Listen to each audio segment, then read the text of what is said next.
Alright, stream's ready. I think I might have done like the last one of these looking at the AI-generated Yu-Gi-Oh cards almost a month ago at this point. I don't know, time was just really flying. What, with also like playing all those old NES games for like the Big 20. And then still playing some of them because they're legitimately fun. Yeah, so it must have been nearly a month at this point that I did like the previous AI-generated cards video.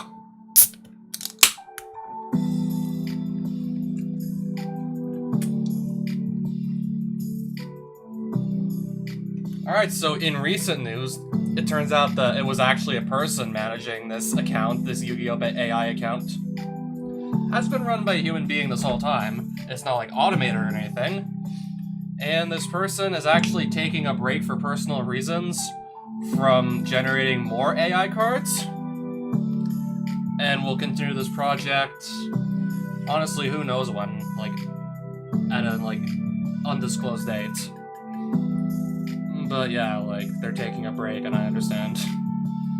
I mean, you could scroll down all day, I think. Really does feel like you could scroll down all day and just, like, read all those cards. But even then, I still have, like, so many cards to look at. I'm still gonna have, like so much content for this little series here. It's fine. Also, like, I don't know if they're still taking questions at the moment regarding, like, the project with generating the AI Yu-Gi-Oh cards. Not sure if they're still taking questions, but 25th of March, like, before they decided they were taking a break, they were taking questions. Here's some of my favorite edits. Here's one of my favorite edits, too. Except you lost me on the... You lost me when it started mentioning poisonous materials, this card. Yeah, I really like the Skinner one too, but once the card that this art was used on started talking about poisonous materials, I got completely lost.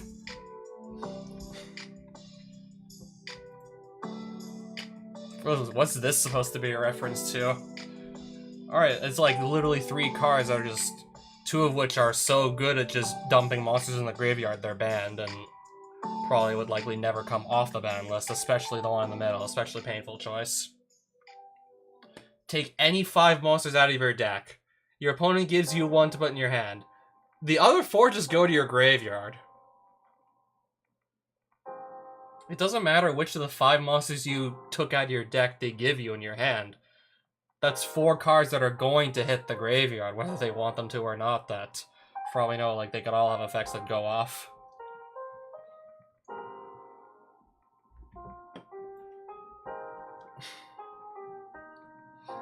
Some other... I don't believe I've seen the Skull Serpent edited card yet. I don't believe I've seen that one yet.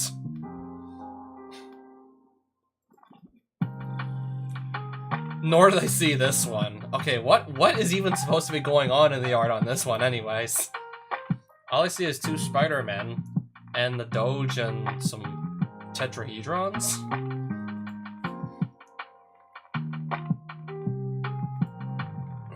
I can't wait to see this one also.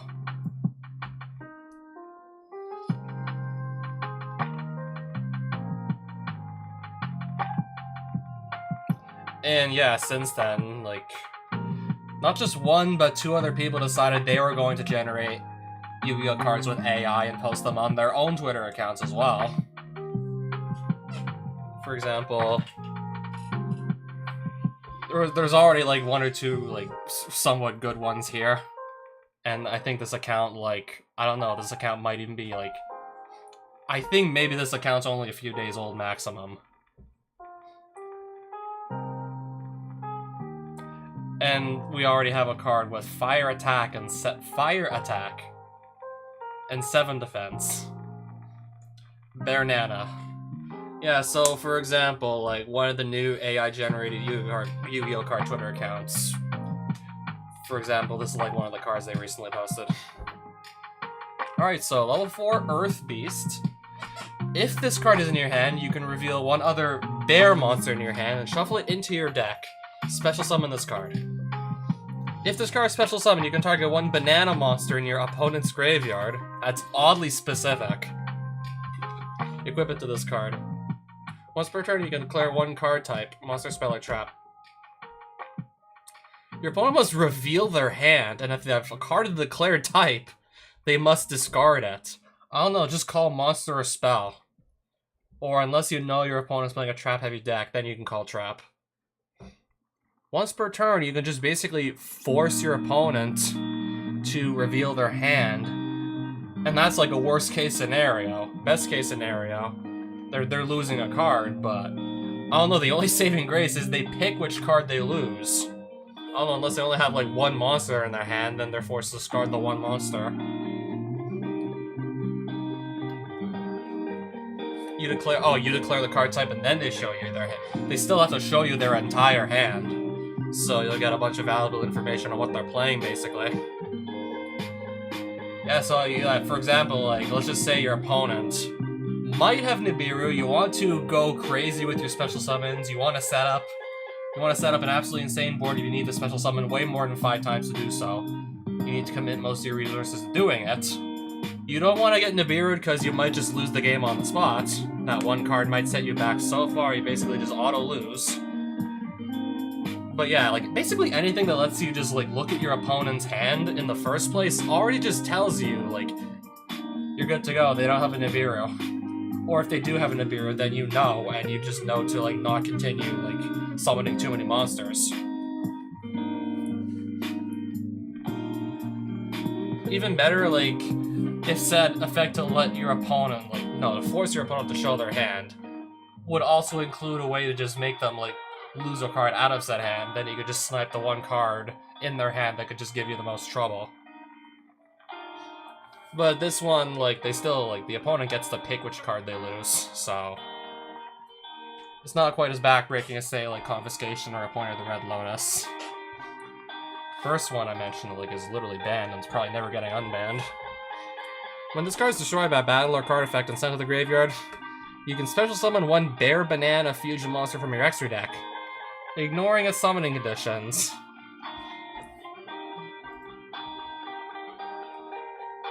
I wouldn't say print it because on top of that, it's a soft once per turn, so if you can somehow summon multiple Bananas, you could pretty easily just force your opponent to lose multiple cards.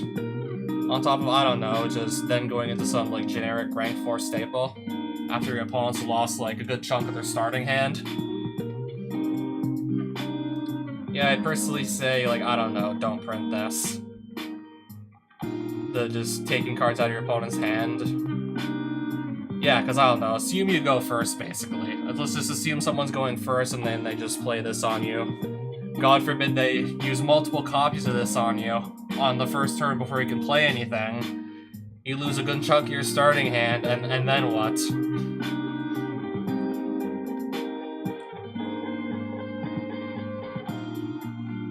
I mean, the part about the banana, that's still, like, really oddly specific.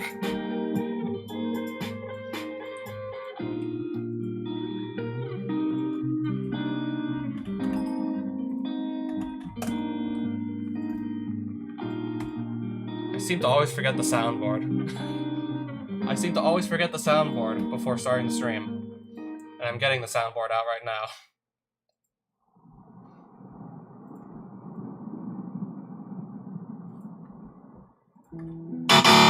Ooh, that's loud. But yeah, it works.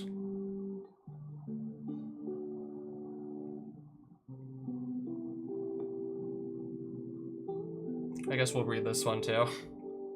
Fashionista Idol. That's a... I was gonna say a double note, but I doubt that's the proper term for that musical note. I'll just say musical note, just make it simple and get it out of the way. Fashionista Idol, musical note, diva designer. Sounds awkward because it is. Alright, so Fairy Link. 2 monsters, including a fairy monster. When this card's like summoned, you can target 1 costume change, spell trap card in your graveyard, and return it to your hand. Once returned, you can target 1 face-up monster on the field. Negate its effects, then equip 1 costume card from your deck to that monster. Once returned during your end phase, you can add 1 musical note monster from your graveyard to your hand. Assuming these are all like archetypes that actually exist and are recently balanced, I say this card's fine. I don't see anything too crazy going on here. Oh, unless maybe you want to summon multiple of these, because this is also a soft once per turn here. Yeah, none of these are hard once per turns, but still. Outside of that, like, nothing too crazy. Yeah.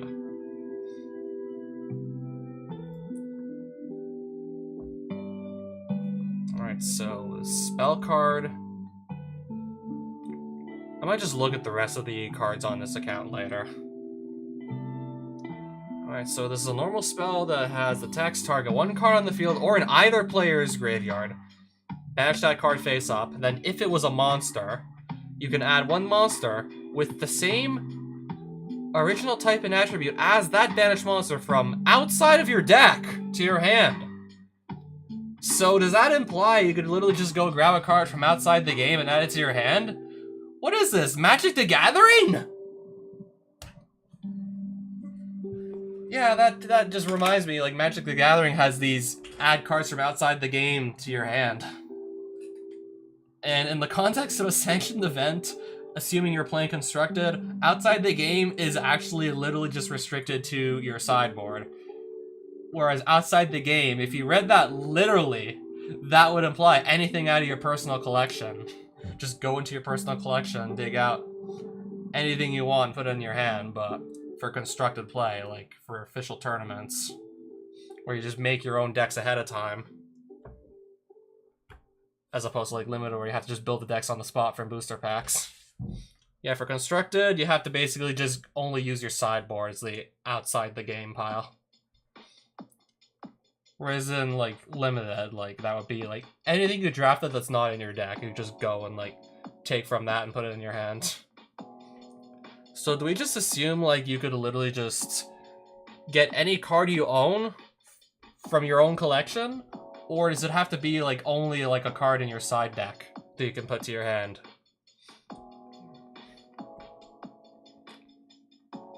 If it was a spell or trap card, you can add 1 spell or trap card with the same original type and attribute. Except spells and traps don't have types or attributes. This just doesn't work. Also from outside your deck. I don't know, first things first, like, we would need, like, new rulings to account for cards outside the game. Would this be, like, a Magic the Gathering sort of situation where outside the game has different meanings depending on, like, if you're playing casually or competitively?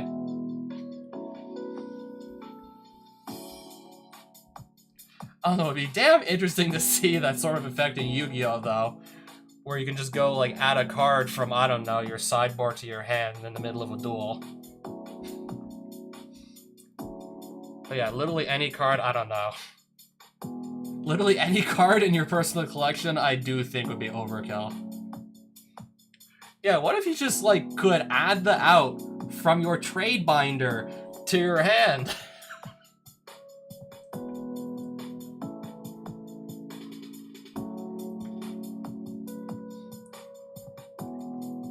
Okay, this is the other one. Inspired by Yu-Gi-Oh! But AI and Yu-Gi-Oh! But AI. Also using GPT-2 symbol to generate Yu-Gi-Oh! Cards. After seeing Yu-Gi-Oh! But AI taking a break from their account, and then seeing Yu-Gi-Oh! But AI also trying to fill the void, I want to try and fill the void too. Much appreciated. Looks like there's only 2 cards on here so far.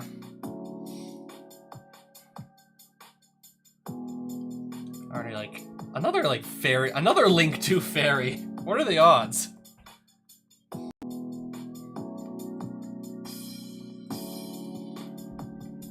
Alright, so out of curiosity, what does this one do? Target 1 water machine type. Exceeds monster you control. That's specific. I mean, I'm sure those exist. Attach one water monster from your opponent's graveyard to that monster's Xyz material. If that monster was summoned using... I'm gonna look this card up. See if it's still on here. See if it's here. Okay, it is. Yugipedia will be entering a period of maintenance. So... how much time do I have before the site goes down again? Yeah, because Yugipedia, they recently suffered like a massive data loss and the site was down for several weeks while they were trying to recover. And honestly, I was thinking like... honestly, I was expecting it to still be down to this day. Massive data loss as in basically like almost everything, quite frankly, that was on the site was lost. Don't even bother asking me how that happened because I don't think I'll be able to explain. Oh, it's a generic rank 8, but is it any good though?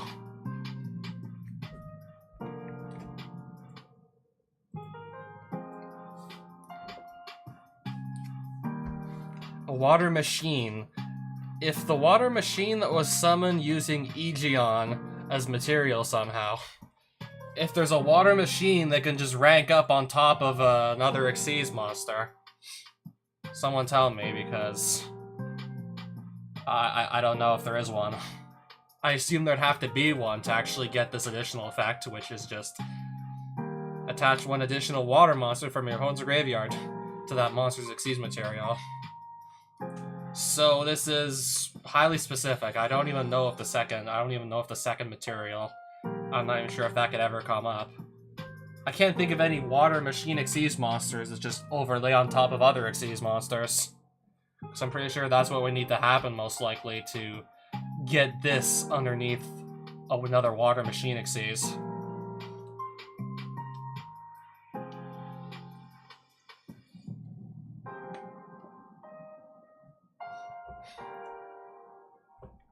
I like how this is a hard once per turn, too. And honestly, it's a pretty underwhelming effect. Yeah, both underwhelming, just literally only attaching, in most cases, a single material to one Xyz monster. I mean, most Xyz monsters, especially like these days, can only use their effect like once per turn anyways, no matter how many materials they've got. Well, most of them. And you can literally only play this with water attribute and machine type Xyz monsters specifically, so you're very much restricted in what you can actually use this with, and your opponent has to be playing water monsters, or this is just a straight up dead card. I mean, let's just say print it, but it would be really underpowered, way too situational for people to actually, I don't know, play in their decks. I'm pretty sure this would, like, I don't even think this would, like, be, like, a good side deck option. I highly doubt this would even work as a sideboard card. If you want to get rid of, like, monsters out of your opponent's graveyard, I don't know. Well, they have to be water monsters. If you want to get rid of them that badly, I don't know, just DD Crow. Yeah, if you want to just get stuff out of graves, I don't know, just DD Crow just does it so much better.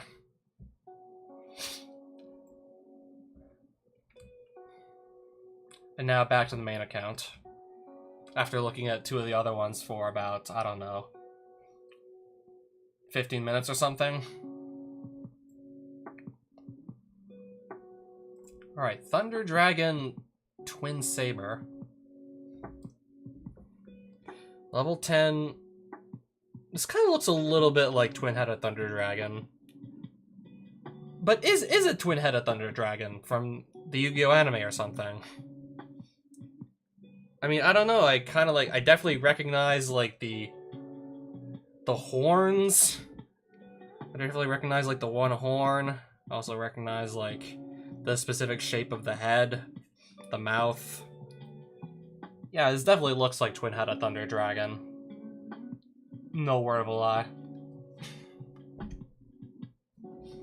Yeah, they definitely look alike.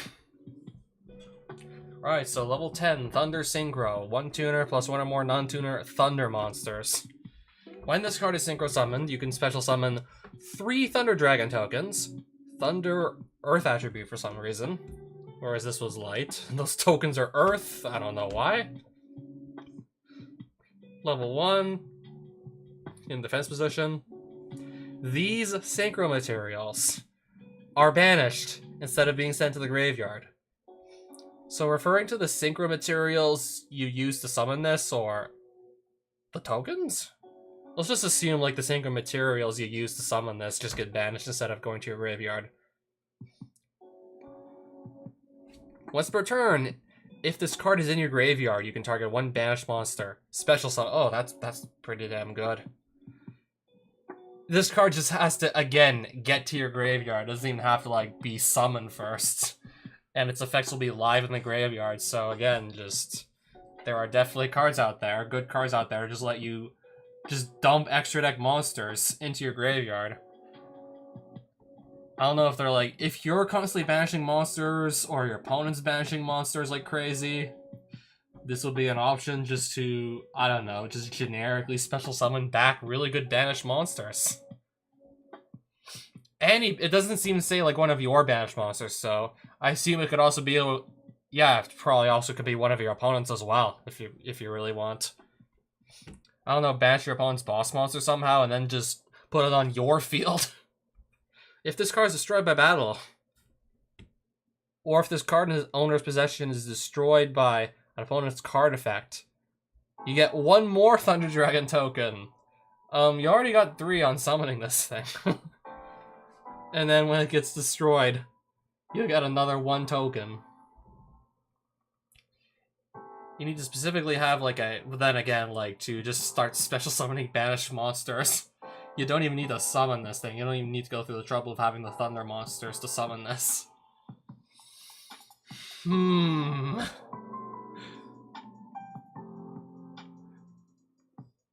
Interesting card, though. I mean, the effect is powerful, but I don't think it's too powerful. Again, this just feels like a card you would literally have to print. And then just see what happens to see if it really is, like, too broken. I feel like you would literally still just have to print this one anyways, just to see where this would go. Yeah, all I can say is this would be like one hell of a Dogmatica punishment target.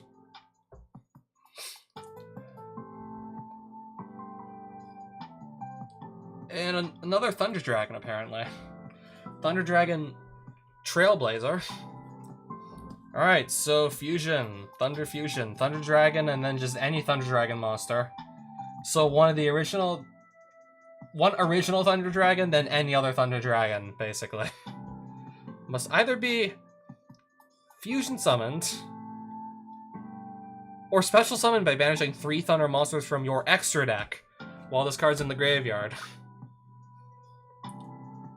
Do you have to, like, technically properly, like, special summon it first? Before you can special summon this with its own effect from the graveyard? Because, yeah, when it comes to extra deck monsters, typically, like, you're just not allowed to revive them from the graveyard or anything unless you've properly brought them out first, so...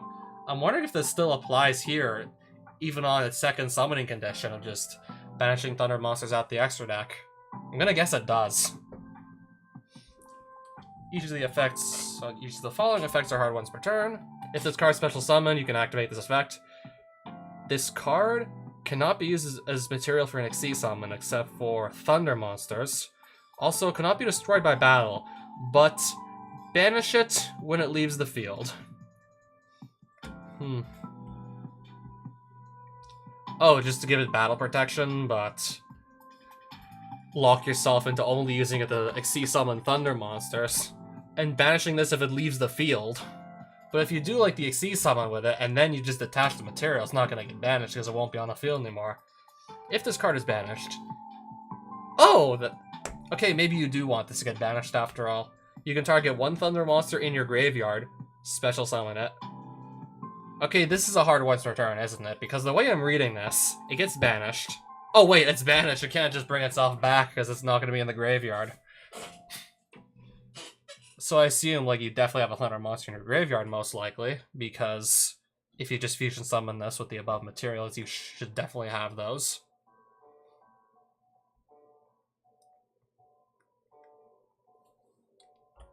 Interesting. It gets a pass for me. Everything on there makes sense. Oh, a ritual trap! I believe this is the first time I've seen that. Ritual trap card. I don't know, Konami, get on it. This card can be used to ritual summon any Thunder Ritual monster. At instant speed, no less. You must also tribute monsters from your hand or field whose total level is exactly equal to the level of the ritual monster you ritual summon. If you control a level 8 or higher Thunder-type Synchro monster, that's pretty specific. You can also use monsters in your extra deck that specifically list a Thunder Dragon Synchro monster as material. Do those exist, though? Do we even assume those exist, because that is very specific? That specifically lists a Thunder Dragon Synchro monster as a material. I mean, I'm like dead certain those don't. There's none of those in like the actual game. A Thunder Dragon Synchro monster has to be specifically mentioned in the. Oh man, what was I about to say? Yeah, the name of a Thunder Dragon Synchro monster has to specifically be written in, so let's just say, the fusion materials of a Thunder Dragon fusion monster. Good luck with that, I guess. Any Thunder Ritual monster.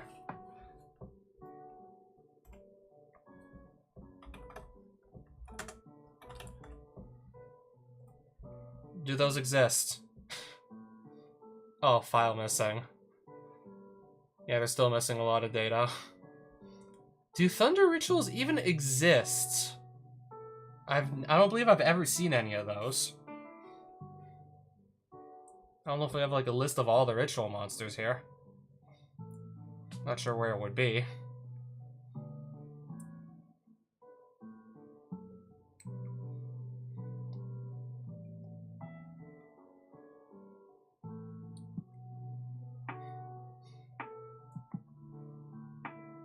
Okay, everything I said about monsters out of the extra deck only being like summonable from the graveyard if you've properly brought them out first also applies to ritual monsters as well.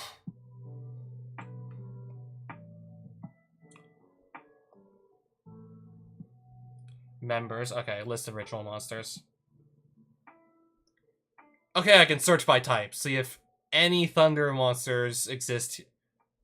Doesn't look like showing. Oh, the first 50 results of 93 total. So we seriously only we don't even have like. Do we not even have 100 ritual monsters in the game?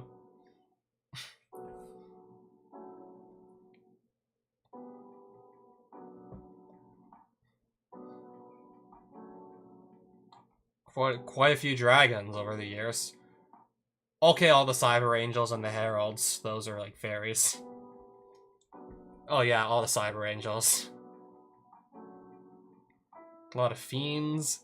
One fish ritual, and it's Fortress Whale, one of the old ones.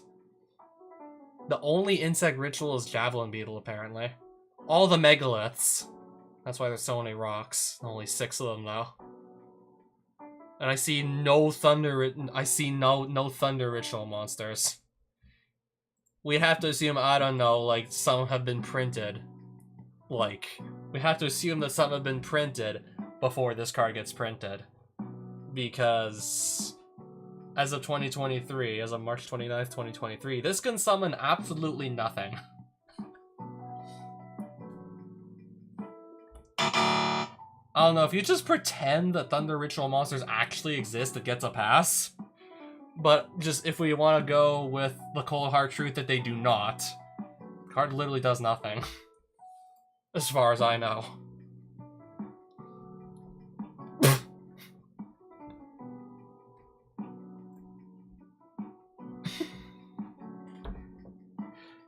Oh hey, it's Albaz the Tank Engine. 5,000 attack! Holy crap! Springans, the freight train derived. Alright, so Follow of Albaz and any Earth monster, you can play this 5k beater.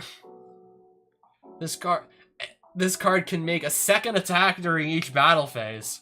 Okay, I guess it's sort of balanced out by the fact that it can't attack directly.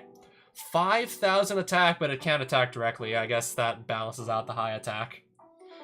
You can only run this into your opponent's monsters, basically, but still, 5,000 attack, you're probably going to be getting over just about anything.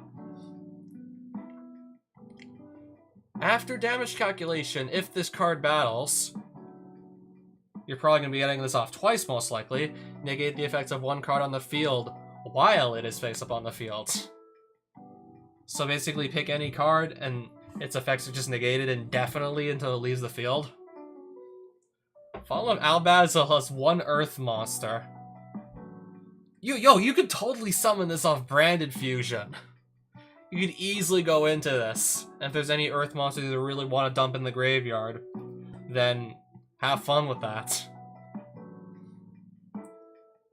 Just summon this 5,000 attack beat stick. Sure, it can't attack directly, but just attack over basically anything else you want with an attack that high. And not to mention negate the effects of cards on the field. Assumably, probably mostly their back row, because their front row, their monsters, you'll probably just be able to like beat over most of those anyways. I want to say yes, but you could just easily go into this with, say, Branded Fusion. And the deck is already, like, top tier as it is. But then again, this, like, probably honestly isn't the craziest. This wouldn't be, like, the craziest thing Branded could do, to be honest. I mean, they have that gimmick puppet nightmare combo they're going for now, so I think I'd honestly rather have to deal with this big train than just not be able to summon any monsters.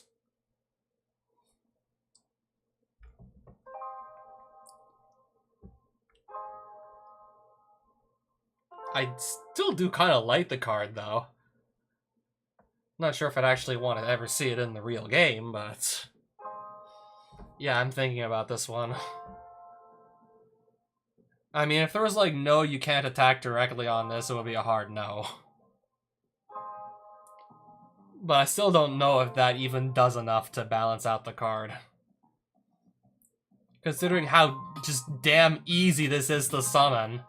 If this was tougher to summon, then I wouldn't be hesitating, but let's just play it safe and no, don't like make it a real card. We'll just play this safe. It's a little bit too easy to summon off of, say, Branded Fusion.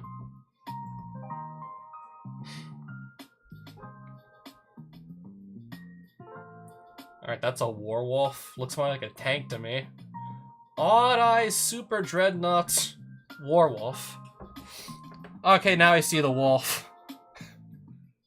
Machine Fusion effect. Wait a minute. What monsters? One Mythical Beast monster, 2 Odd Eyes monsters, 1 Warrior monster, 1 Spellcaster monster, whoa, 1 Worm monster, 1 non-fusion Odd Eyes monster. So 1, 3, 4, 5, 6, 7 materials, 7 monsters to summon this. Fusion summon of this card can only be conducted with the above 7 fusion materials. Once per battle during damage calculation, when a monster you control battles an opponent's monster, you can make your monster's attack 0 during the— Why would you do that? You can make your monster's attack 0 during that— Why would you do that? Why would you go summon a monster that you need to go through 7 fusion materials? Unless you can, I don't know, just summon from your deck, basically. And get a bunch of monsters in the graveyard from your deck. That would probably be way better than just, like, the monster you're summoning at that point. Only once per— once per battle, so, like, you can still do it multiple times a turn, but why would you need to do it multiple times in a battle anyway? So just make your monster's attack 0. When I saw the 0, I was thinking, like, okay, it's gotta say, like, make your opponent's monster attack 0, but your own monster, make your own monster attack 0. Also, good luck fusion summoning this. You get a 3500 attack monster whose text box is basically like all downside.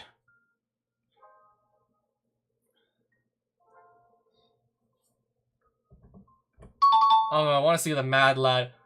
I want to just hear about the mad lad who tried to fusion summon this at a future regional or YCS. I don't know, so some like absolute meth head could try and fusion summon this. And I don't know, maybe like better yet try and win a game with it.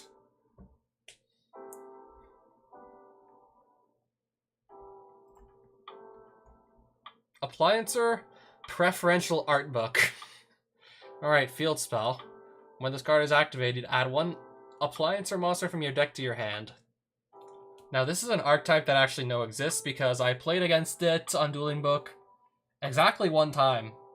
And I hate to admit it, but I did lose to it. A quote-unquote shit deck that...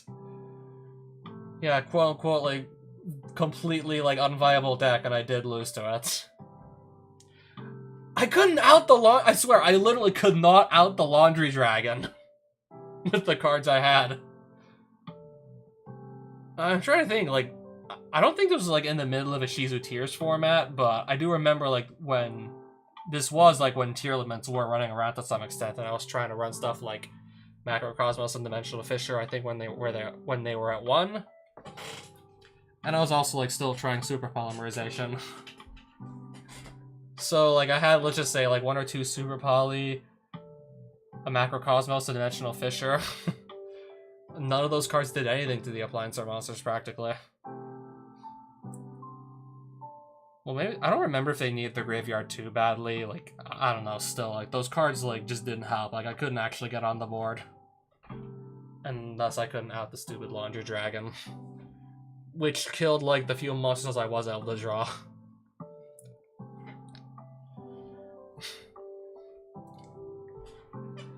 Okay, what the fuck is this last line of text here?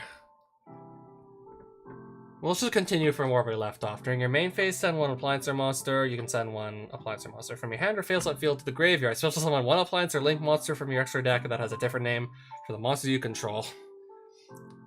Alright, that's a hard one per turn. Okay, if the Appliancer Link monsters are basically only like Link 1s or Link 2s, I don't remember if this is the case, but if so, that would be fine. If you have 10,000 or more cards in your graveyard, that is simply never going to happen. Then destroy this card.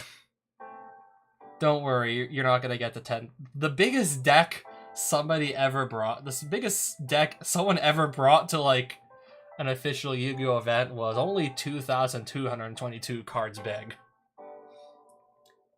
They were still like well over 7,000 cards shy of Appliancer Preferential Art Book popping itself. Assuming all those cards hit the graveyard, that is. Yeah, like a 2,000 plus card deck, that's basically technically already impossible to shuffle. If you want to define, like, being possible to shuffle as being possible to shuffle in a reasonable time frame, where it doesn't take, like, I don't know, half a round to shuffle the deck once. Yeah, 2,000 plus cards. That's already, like, impossible to shuffle in a reasonable amount of time. Try, like, 5 times that.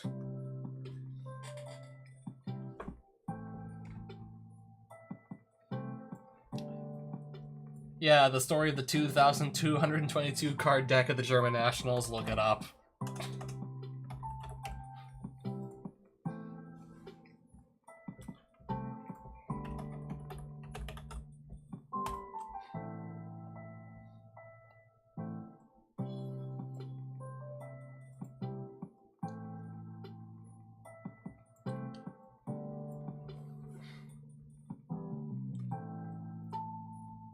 Okay, there's only like 9 Appliancer monsters. And, okay, apparently 6 of them are Link monsters. I only remember the Laundry Dragon beating my face in. Apparently the image for this one was lost. It's a Link 2. This one's a Link 1, apparently. Okay, this one loaded fine. A link 1. A link 1. If this co-link card battles an opponent's monster, you can bash that opponent's monster. If this monster that is not co-linked battles an opponent's monster, you can destroy that opponent's monster, and if you do... I literally couldn't, like, just destroy this with removal for some reason. I literally couldn't draw into cards that just, like, destroy this. I literally only had monsters that were just good at, like, running over other monsters in battle, but from what I get at, you cannot run this thing over in battle here. It's going to just destroy your monsters before they can just kill this thing. And if you do inflict damage to your opponent equal to its original attack, not only were my monsters just all getting beaten over by this laundry dragon, I was also just getting burnt to the face every time it happened. Oh yeah, Lesmina, hi by the way. Welcome back.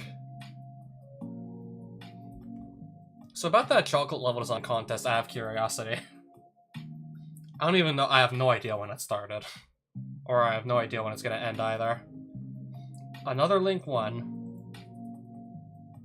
Okay, so there's 5 link 1s and a single link 2 here.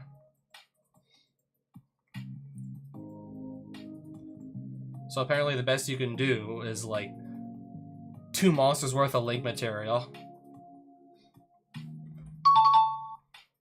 Looks fine to me.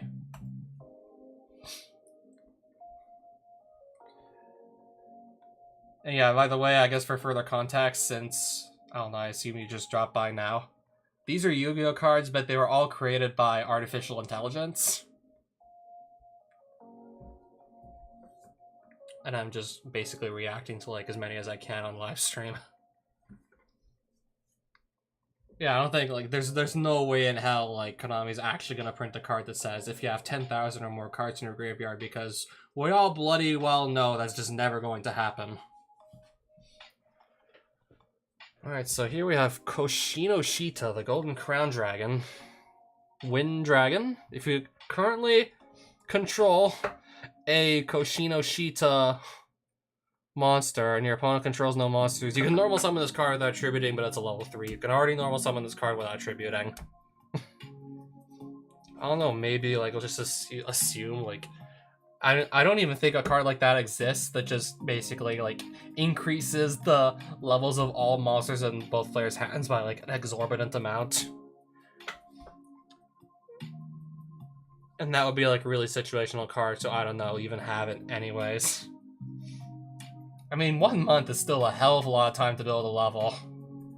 I'm used to building like full-fledged levels in like less than a week, so. On a few occasions, I would build like one every day for 12 days straight. But yeah, you got like plenty of time, I assume, still, unless, I don't know, the contest is like half over already. During your main phase, 1, except the turn you normal or flip summoned this card. Alright, that's a hard one to return, by the way, what I'm reading, but yeah. During your main phase 1, unless you normal or summon this card this turn, or normal or summoned, normal or flip summon this card this turn, discard 1 Koshinoshita monster from your deck. So discard from deck. So if it has like let's just say like if it would do something upon being discarded and you mill it from deck to graveyard with this card, the discard trigger would still go off. But outside of that, I assume it's just like it would just literally be like send 1 of these monsters from your deck to the graveyard.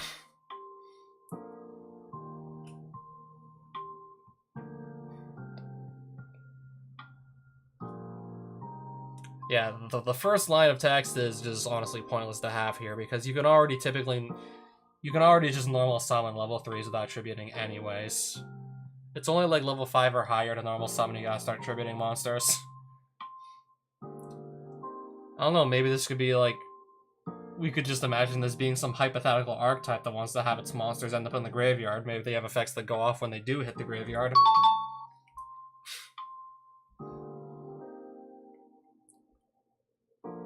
A new Buster Blader. Okay. And it's a generic rank 8. 2 level 8 monsters. You can detach 2 materials from this card, then target 1 monster your opponent controls. Take control of it until the end phase. But it cannot attack this turn. Okay.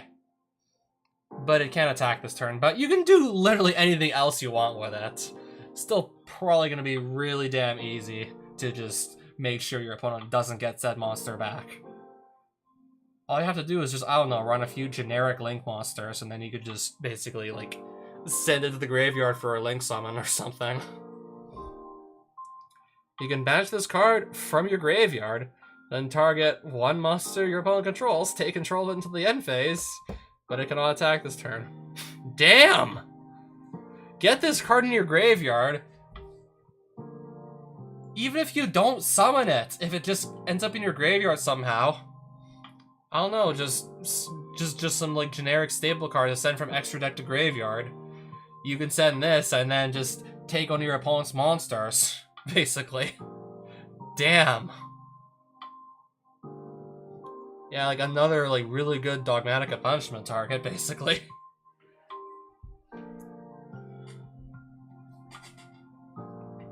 Yeah, just dump this in your graveyard, and then just take one of your opponent's monsters. Granted, it can't attack, but still, like, you could do literally anything else you want with it.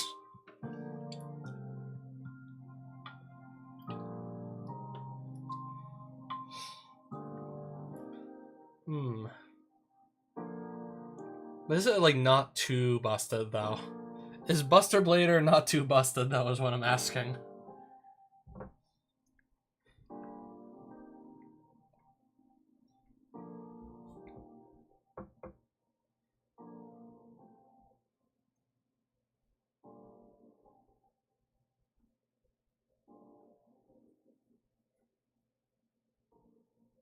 I'm still thinking here. I haven't made a decision yet on if you could print this card or not, and it wouldn't completely fuck up Yu-Gi-Oh!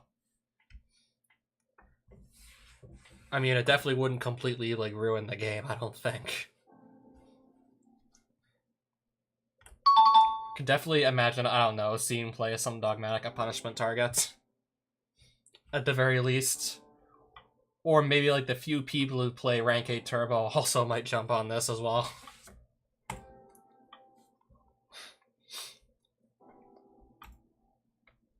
Deconflict Dragon. Dark Dragon, okay.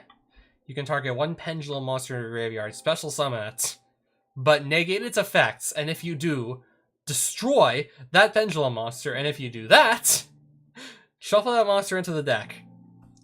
Okay. You can only control 1 Deconflict Dragon. You can only use 1 Deconflict Dragon effect per turn, and only once that turn. He can only use this effect of Deconflict Dragon once per turn. How many times are we going to say you can only do this once per turn? That's super underwhelming. You're summoning a monster to just destroy it and then put it back in your... Basically, like... Well, at the end of this whole, like, exchange, the monster just goes back into your deck. It's honestly just easier to, like, take advantage of monsters, like, being in your graveyard than them being in your deck most of the time.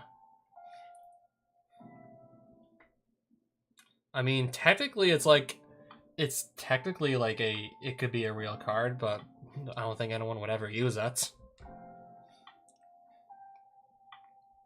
And for some reason, you can only control 1 of these at a time, as if you want to even have 2, let alone 1. And then can only use this effect once per turn. I mean, it makes sense. Not that anyone would ever want to run it, though, I don't think. Pendulum Advance. Activate this card by placing 7 counters on it. I wonder where the AI got that from. If an odd-eyes Pendulum monster you control attacks an opponent's defense position monster, inflict piercing battle damage. At the end of the damage step, if a Pendulum monster you control destroying an opponent's monster by battle, you can remove 1 counter from this card. This card's effect becomes that of a card called Pendulum Dimension, and I don't even know if that exists. Let's type it into Wikipedia and see if anything shows up.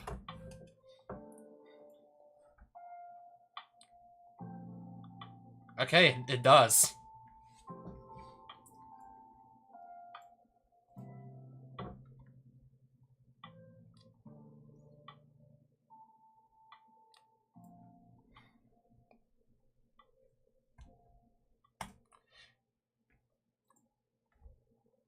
So this card basically just becomes Pendulum Dimension once you remove a counter from it. So basically, I don't know, do we just replace all the text in this text box with the text on this card? If you special summon any of these monsters using a Pendulum Monster's material while this card is phase 1 in your... Okay, I see.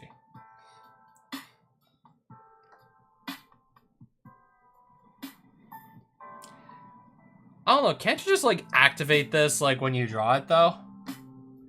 So these are technically, like, Pendulum Dimension copies 4 through 6, but you have to wait until the end of the damage step, practically, so you have to wait till your battle phase, basically, to turn this into Pendulum Dimensions 4 through 6.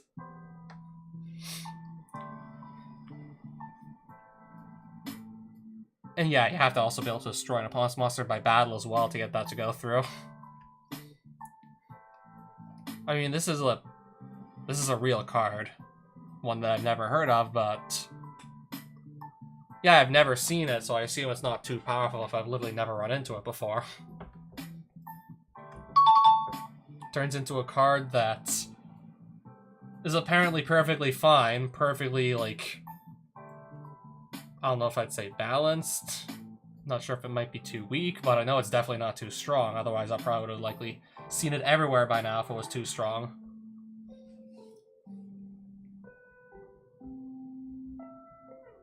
That's not a cherry. That's not a Naturia cherry.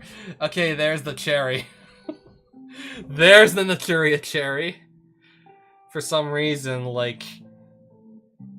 it with Flame Swordsman's body. Alright, so we got probably one of my favorite Fire Warrior Synchro monsters ever, quite frankly. Naturia Cherries. The Flame Swordsman. One Fire Tuner, one non-tuner warrior monsters. Honestly, yeah, same here. Maybe not so much when it's just like a giant box. Well, speaking of like Yu-Gi-Oh cards, maybe not so much when it's just like a bunch of bulk commons. Yeah, I'm still thinking about like that one box of Photon Hypernova I bought that just ran me like $100 to basically completely whiff on the 2 secret rares that were in that box. Literally both secret rare slots. Just, they were both Gold Pride cards, and so far, like, no one's really managed to make that archetype work. Yeah, $100 box, and then my 2 secret rares are Gold Pride Leon and Gold Pride The Crowd Goes Wild. I still have, like, this box full of commons. I mean, there's, like, one ultra rare that I did pull that was, like, worth at least, like, almost $20. Yeah, I basically looked at everything I opened with my brother, and we basically just agreed that together, like, everything was worth, like, at best, $30. Yeah, I took a pretty hefty loss with that box. Alright, but on to the card itself in question. If this card is Synchro Summoned, you can target 1 level 4 or lower warrior monster in your graveyard. Equip that target to this card. But why? This is a quick effect. If the targeted monster is in the graveyard because it was destroyed by a battle. I mean, you don't activate this effect, like, you don't just activate the effect, like, manually or anything. It literally only gets to activate on Synchro Summon, so no point in, like, I mean, technically already is a quick effect because...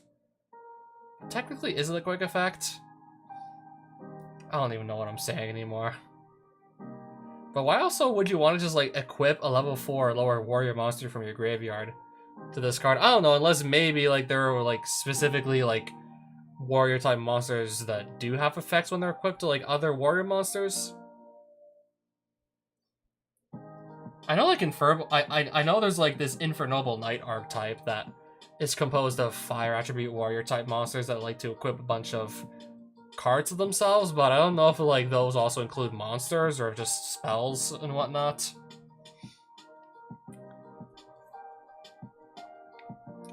I mean, I do love the art on this one.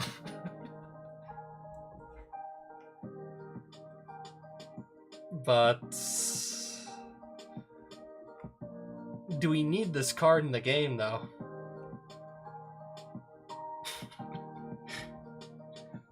I'm gonna say yes for the art. Even though it really doesn't make much sense. I'm just gonna say yes for the art. Dark Scorpion. No, I just want to click on the image itself. Dark Scorpion! Alright, a dark, level 4 insect normal monster with 1000 attack and 900 defense. 3 tribute summon insect monsters battle each other in attack position. 2 go to the graveyard and 1 survives. Well, no shit! What do you think would happen? I don't know, maybe unless they all have like the same amount of attack, then they all go to the graveyard and none survive, but... yeah, this is basically just telling us what we already know would happen. Some monsters battle it out to go to the graveyard, 1 survives. It's basically a fact of life. Yeah, basically, like, if 3 people get into a fight, one of them's gonna be the winner eventually. Thanks for saying the obvious.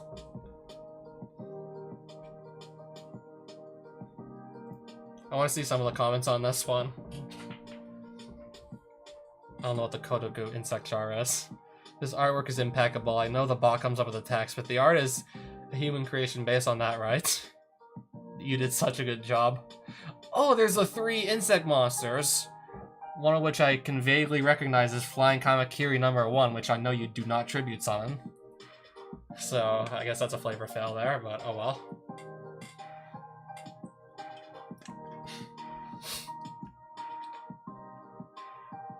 I don't know, the one in the middle might be Grass Chopper, but I'm not at all certain on this. This goes unbelievably hard. Love how the flavor text reads like the start of Riddle. This just never finished. Metal AF. I don't know which is funnier. The fact this is technically a part of the Dark Scorpion archetype, or that none of the insects here are scorpions. Hell yeah, using this to summon it. Yeah, you could technically summon it with this card.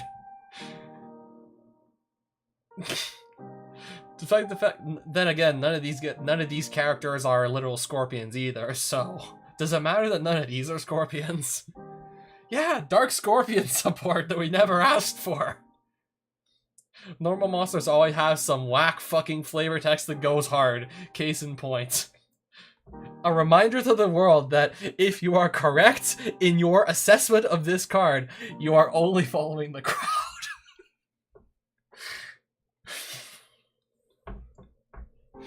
Okay, this one's probably even fucking better. A reminder to the world that if you are correct in your assessment of this card, that's exactly what I'm fucking doing with these live streams. I'm assessing these cards in such a way that would they be like viable to be printed in the actual game of Yu-Gi-Oh or not. I am literally fucking assessing these cards. This goes so hard. If you are correct in your assessment of this card, you are only following the crowd. So if I were to say that a card like this is perfectly fine to be printed, that would imply that everyone else has basically said the same thing. Foreshadowing 3-player duels, maybe? No scorpions, but cool lore.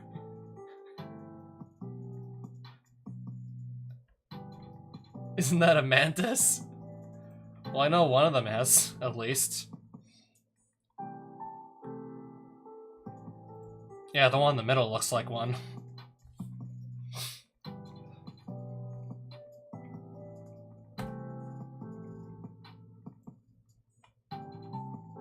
Alright, here we have Escape of the Dark Casters. Spell card. Continuous. Monsters on the field cannot be destroyed by battle with Dark World monsters.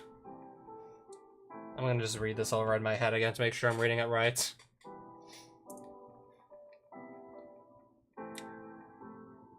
So, Dark World monsters cannot destroy other monsters on the field by battle is how I'm reading this. If you're playing Dark World, why would you play this? Then again, I haven't even read the rest of the card yet, so maybe it could be worth it. Yeah, so you're giving your opponent's monsters basically battle protection if you're playing Dark World. If you're playing only Dark World monsters, you're literally giving your opponent battle protection. Why would you want to do this? If a face-up Dark World monster you control is destroyed by battle,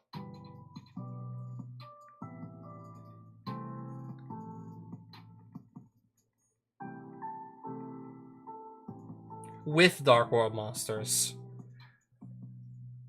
I'm just trying to like make sure I'm reading this correctly. If this implies that if your Dark World monster battles another monster, the opponent's monster won't get destroyed, but if your opponent's monster is stronger than one of your Dark World monsters, your monster could still get destroyed. Am I reading at this? Is this how it should be like interpreted? I'm just gonna assume that's how it's interpreted. Because otherwise, then, for all we know, like, the second, like, sentence may literally be impossible to resolve if it's not the case. If a Dark World monster you control is destroyed by battle, you can target one of your banished Dark World monsters, special summon it, but send it to the graveyard during the end phase of the next turn. You can only use this effect of yada yada once per turn. Alright, none of your Dark World monsters can kill your opponent's monsters by battle anymore. And you can just special summon back your banished Dark World monsters until the end of the next turn, where they'll just be sent right back to the graveyard. If a face-up Dark World monster you control is destroyed by battle only, can you get that? I mean, it makes sense, but at the same time it doesn't. I mean, like, the card is functional and whatnot, but I really don't think you'd ever play this, especially if you were playing Dark World. Even, like, in the sideboard, I don't think you'd play this unless, I don't know, somehow, like, Dark World's, like, completely destroyed the game or something. Yeah, Dark World would literally have to completely break the game. And even then, I don't know if this will be in the sideboard. To just basically counter your opponent's Dark World decks by giving, yeah, monsters on the field cannot, yeah, your monsters would also be, like, immune to battle destruction by your opponent's Dark World monsters, with the way I'm reading this. Okay, it should be interesting. 3,500 attack on both of these, apparently. Alright, 2 Jack cards. Jack the Giant. Rock Fusion. One of the fusion materials is literally just named Rock. And number C39, Jack the Giant. To summon Jack the Giant. A fusion summon of this card cannot be negated. Once per turn, when your opponent activates a card or effect, you can send one monster from your hand to the graveyard, and if you do, negate the activation if you decide to destroy that card. This reads like a perfectly normal Yu-Gi-Oh card. Maybe except for the fusion material monsters, but outside of that, it reads like a perfectly normal card. Probably the most normal thing we've seen, like, all stream, basically. Oh, you gotta just fuse number C39 Raging Bull with the previous card I just looked at to summon this guy.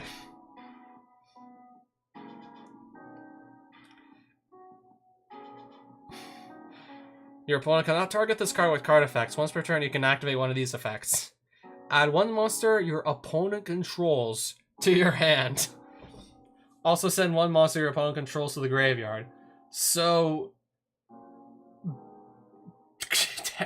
do we even call this a bounce? If the monster somehow ends up in your hand instead of, like, back in the opponent's hand? If you're literally just taking their monster and putting it in your hand from their field, I don't know if that counts as a bounce, or if that's something completely different. and then send another of your opponent's monsters to the graveyard. That makes a lot more sense. Send one random card from your opponent's hand to the graveyard, and if you do, inflict 300 damage to your opponent for each monster sent to the graveyard this turn.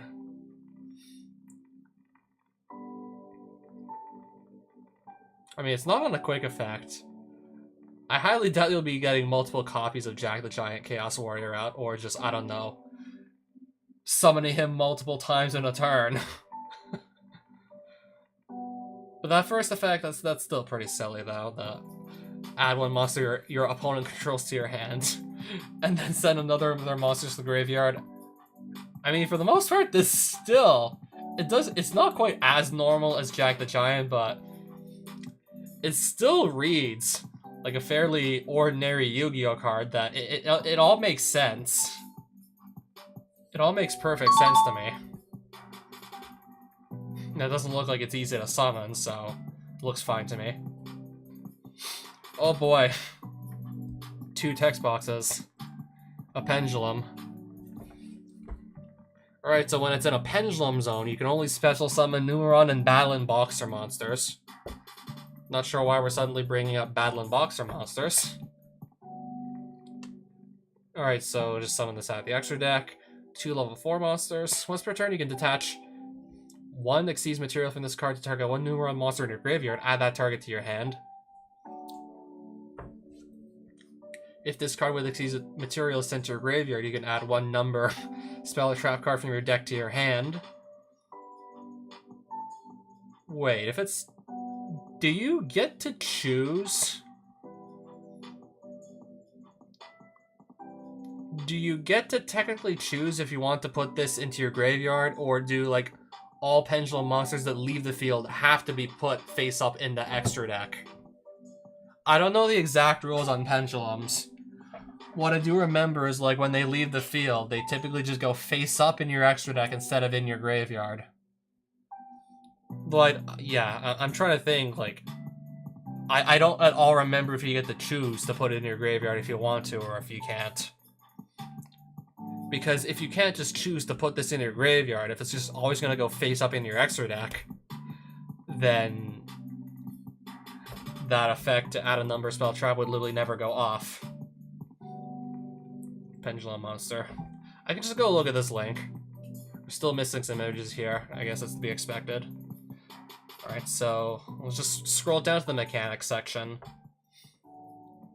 If a pendulum monster will be sent from the field to the graveyard, it is placed face up in the extra deck instead. It doesn't say anything about you getting to pick to put it in the graveyard or face up in the extra deck, so can you technically never add the number spell or trap card? Yeah, that's what I thought.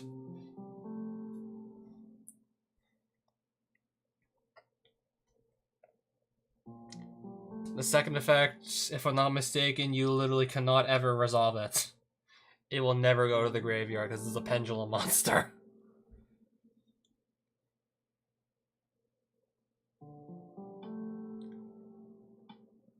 I mean, the card looks fairly ordinary to me, except for the effect that literally just completely does not work because it's stable onto a pendulum monster. I mean, that would just be so awkward to actually print. I mean, the card itself isn't too overpowered, though. It's just... It would make no... It would be just nonsensical to print it like that.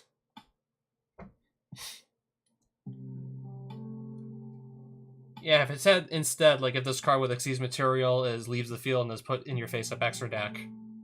Because that's what would actually happen, as a pendulum monster. In the... Oh, wait, what?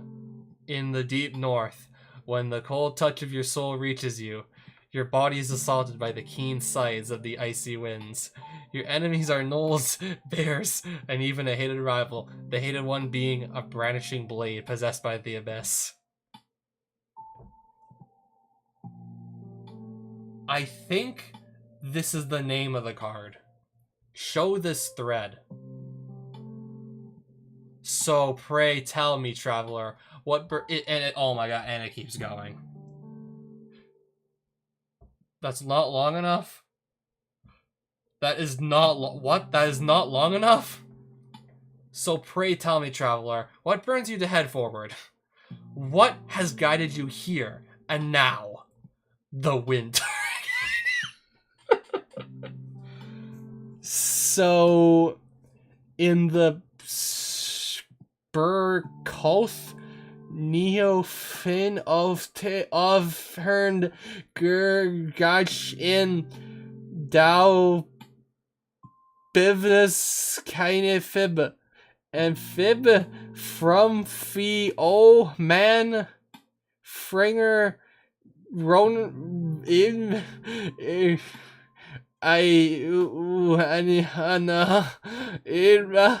of raging knighted of the Amin Entrapthoni she on who Harvard the vanquished now do the of the Wind Dragon. I can't read that text is so smushed it's literally unreadable. Exactly as I said, for the first two cards that got the stupidly long name, it is literally impossible to write this on a deck list. Literally physically impossible to write it down. It's too long. Alright, then the flavor text is just the bluish white dragon. You got that right. With 2 pointed ears, you got that right too. And a streak of black across its body. Actually perfectly normal flavor text. Perfectly normal card, except for the name. This card goes hard. Feel free to normal summon. Oh, okay, thanks. That's what my dad said to me every night before I went to sleep as a child. Are you okay? So anyway, activate question. What was the name of the first card at the bottom of the graveyard? Can I just describe to you the card? Can I just say it's like the Wind Dragon with the 1800 attack and 1000 defense? Do I have to literally say the name of the card? Because I can't.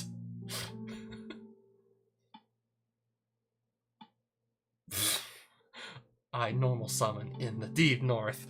When the cold touch of your soul reaches you, your body is assaulted by the keen sights of the icy winds. Your enemies are gnolls, bears, and even a hated rival.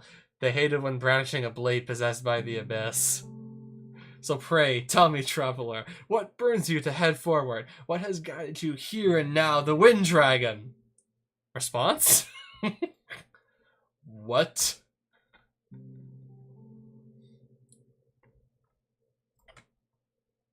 Mech crawler? Let's go to something more normal here.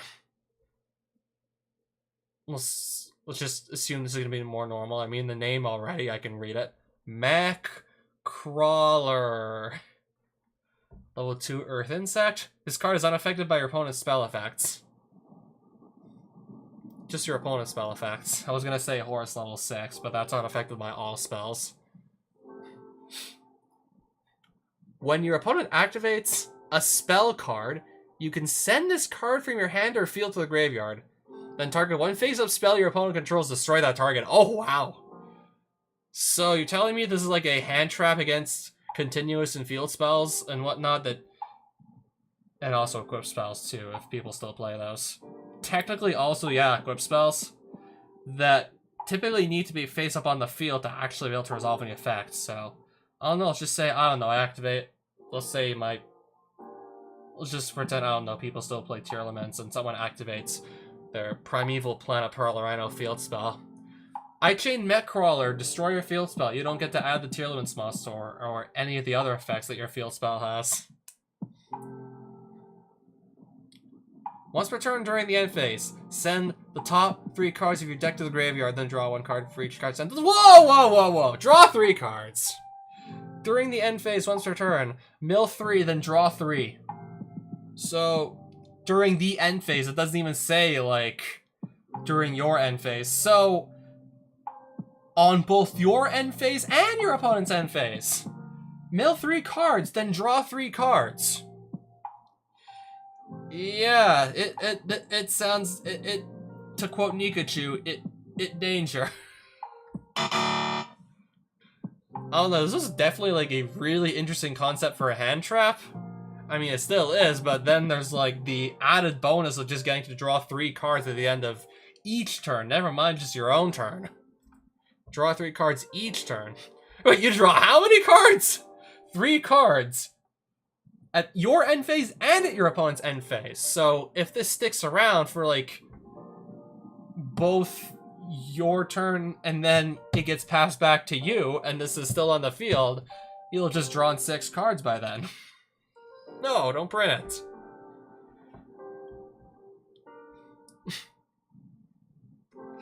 Mill 3 and draw 3 is insane and the main selling point. In conclusion, a great graveyard support that also works as MST, immediate staple.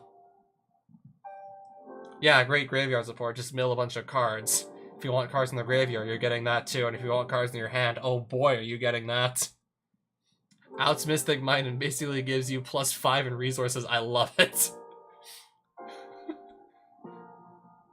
Discard to destroy a continuous spell and draw 3 at the end phase.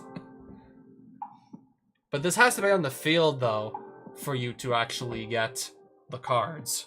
If you're just discarding it for a Hand Trap-like effect, you're not going to draw the cards or mill from the top of your deck at all. But yeah, you definitely have the option to just summon this. Oh, and it's a level 2, Sprite player salivating. At the thought of maybe a card like this becoming real. God, imagine if this was real. Sprite players would have a field day with this one. Yeah, level 2 support. This isn't even a bruh moment at this point.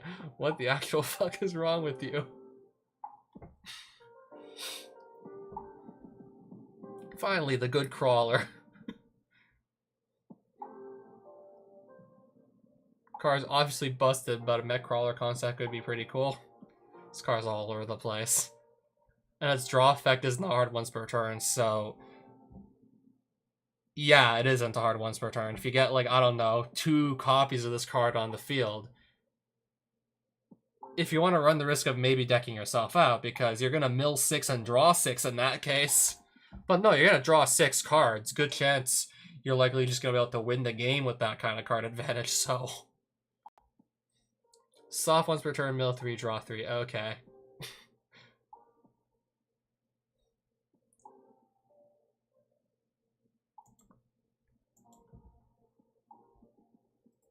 Not the only level 2 earth insect that draws like an absurd amount of cards. Double shark. Okay, can I click on the picture? 2 fish and or sea serpent monsters. We got a link 2 fish. If this card is link summon, you can discard 1 card. Special summon 1 water monster from your hand or graveyard to use on discard points too. I recognize this card. Yeah, I found this on Dueling Book somewhere. So that double shark, that generic like fish support that I found for my fish deck, where I just spam a bunch of fish synchros and link climb like crazy, that uses the double shark to help link climb. Alright, somebody basically just took one of the AI cards and then just put it like on Dueling Book as a custom card. And yeah, so that's where the double shark came from. Alright, so I guess that explains the mystery about the field trap. Or 1 field spell, or just any trap. Yeah, because field traps don't exist. And field spell, that's highly situational. Target 1 water monster in your graveyard. But if you destroy it, it doesn't really go anywhere because it's already in your graveyard. And 1 field spell or field trap, which doesn't exist, your opponent controls destroy them. Definitely always wondering why that second effect was as weird as it was. I mean, first things first, like, it literally never came up. I mean, people aren't always running field spells. Field traps do not literally exist. And destroying a monster that's already, like, in the graveyard just should achieve, like, nothing. Yeah, this is basically just, like, a good extender for, like, water/fish link decks. Well, just fish, and I guess technically sea serpent. Yeah, it's just an extender for fish link climbing. Yeah, so that explains it. Oh man, I have 2 fish and or sea serpents in play, but what I really want is 2 sharks. Boy, do I have the card for you. Field trap sounds interesting. Field traps and destroying in the graveyard. New mechanics leaks. Looked like a legit card until I reached to destroy a monster in your graveyard. Yeah, because outside of that, it basically is like a legit card. Discard one card to basically just get from a link 2 to a link 3 easily.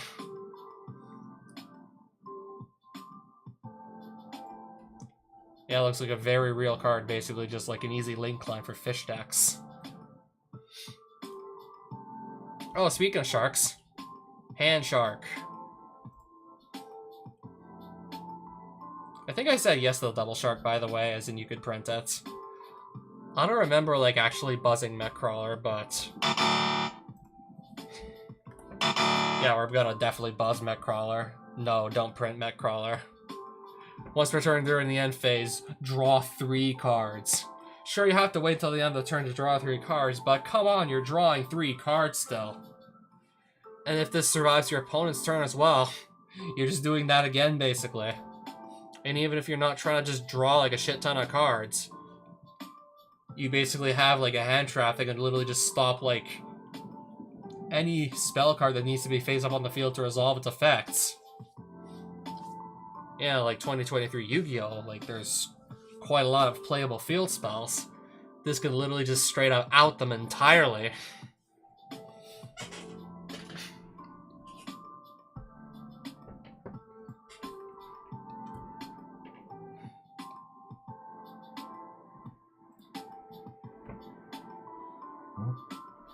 Alright, I guess we'll just look at one more and then we'll just call it a night.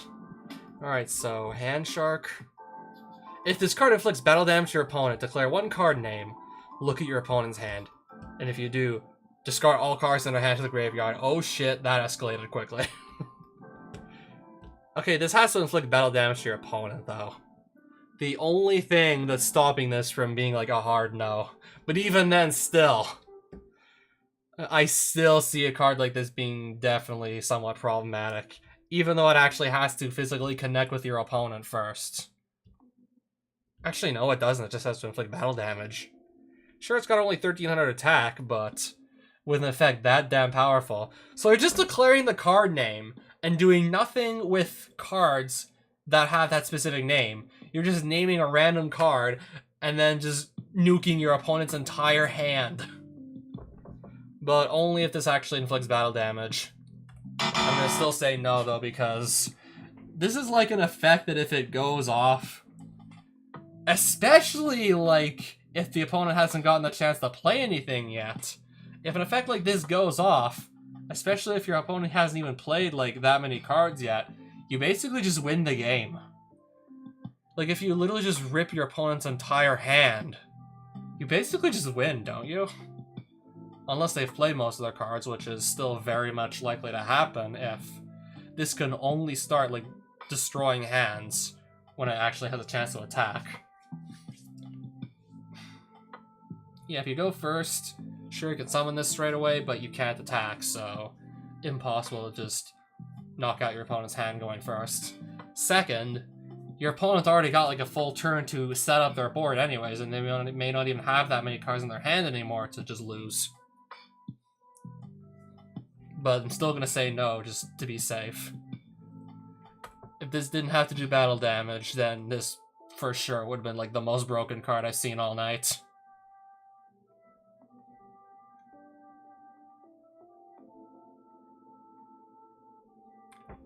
But we'll just leave it here for now, I guess.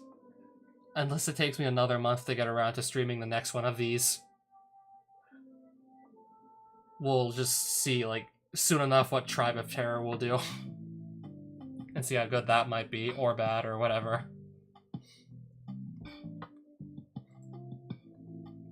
I guess I'll just look at some of the comments on Hand Shark out of curiosity. Damn, Power Creep really did my man White Magical Hat dirty. Yadagarasu time.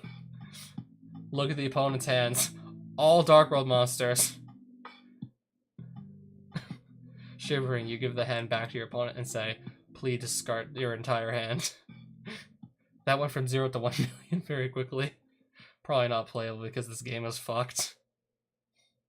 This plus infected male. Infected male, what is that? This plus infected male, OTK. Once per turn, you can target one level 4 or lower monster you control. It can attack your opponent directly this turn. Send it to the graveyard at the end of the battle phase, but still. I'm like dead certain you can't do this on the first turn of the game, because you can't have a battle phase on the first turn of the game. Yeah, probably plenty more ways to just make it so like monsters can just attack directly.